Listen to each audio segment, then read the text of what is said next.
Hello guys, welcome back to Uppumavu media. ഇന്ന് നമ്മൾ സ്ട്രേഞ്ചേഴ്സിന്റെ അടുത്ത് അവരുടെ ജീവിത യാത്രയെ പറ്റി ചോദിക്കാൻ പോവുകയാണ്. ഹേയ് സഹോദരൻ എന്നെ മനസ്സിലായോ? ഇല്ല, ഇങ്ങനെ ഒരു സഹോദരമുള്ള ആരും അച്ഛനോട് പറഞ്ഞില്ല. അയ്യോ, ഞാനൊരു യൂട്യൂബറാണ്.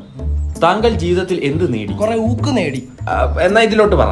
എനിക്ക് 12 കൂട്ടുകാരന്മാരുണ്ട്. അമ്മരെന്നെ ഊക്കുന്നതിന് കയ്യും കണക്കുമില്ല. ഒരുത്തന്റെ അപ്പൂപ്പന്റെ കല്യാണത്തിൽ തുടങ്ങിയ തീരുന്നത് എന്റെ അമ്മൂമ്മയുടെ 16. ചേട്ടന്റെ പേര് ജോൺ ഊക്ക്. ലൂക്ക്. അപ്പൊ ചേട്ടൻ ഡിപ്രസ്ഡ് ആണ്? ആണ്.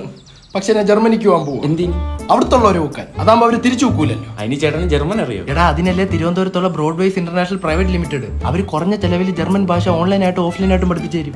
അതുപോലെ ജർമ്മൻ ലാംഗ്വേജ് B2 ലെവൽ വരെ പഠിച്ചാൽ മതി. മാസം 1 ലക്ഷം രൂപ സൈഫൻഡിൽ നേഴ്സിംഗ് ഉൾപ്പെടെ നിരവധി കോഴ്സുകൾ ചെയ്യാൻ പറ്റും. പിന്നെ ജർമ്മനിയിൽ ചെന്നിട്ടുള്ള ബാക്കി കാര്യങ്ങൾ അവർ നോക്കിക്കോളൂ. ചേട്ടന്റെ ഫ്രണ്ട്സിനോട് എന്താണ് പറയാനുള്ളത്? നീയൊക്കെ ഊക്കുമ്പോ ഞാൻ എന്താ തിരിച്ചു ഊക്കാത്തെന്നറിയാം. എന്താ? അതിന്റെ ഡബിൾ ഊക്ക് എനിക്ക് കിട്ടുമെന്നറിയാം. ഇതൊക്കെ വരണം കേട്ടോ.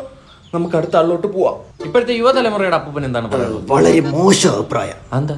ഞാൻ ഒരു ദിവസം നോക്കിയപ്പോ ഒരു ആണും ഒരു പെണ്ണും അവിടെ വന്നിരിക്കുന്നു. ഇരുന്നെന്ന് പറഞ്ഞെന്തോ? എന്നെ സുബേറെ, സുബൈർ നീ ആരോന്ന് പറഞ്ഞല്ലേ? യൂട്യൂബർ. എന്റെ ചൂപാടില്ല, എനിക്ക് പോടാ. ചേട്ടാ, തന്റെ മോളൊന്നും അല്ലല്ലോ അവിടെ വന്നിരുന്ന് തനിക്ക് ഇത്ര ചൊറിയാൻ. എടാ, ആരുടെ മോളാണേലും എനിക്ക് ചൊറിയൂടാ. തനിക്ക് ചൊറിച്ചിലാണ് തന്റെ വീട്ടിൽ കാണിക്കും. ഇപ്പോഴത്തെ പിള്ളേരുടെ കാണിക്കും. വ്ലോഗിനിടയിൽ നടന്ന സംഘർഷത്തിൽ അപ്പൂപ്പൻ അഗാധത്തിൽ പൊളന്നെന്നാ എനിക്ക് തോന്നുന്നത്. എനിക്ക് ഈ വീഡിയോ ഇടാൻ പറ്റുമെന്ന് എനിക്കറിയില്ല. അപ്പൂപ്പൻ ചത്തതില്ല. കാണാം.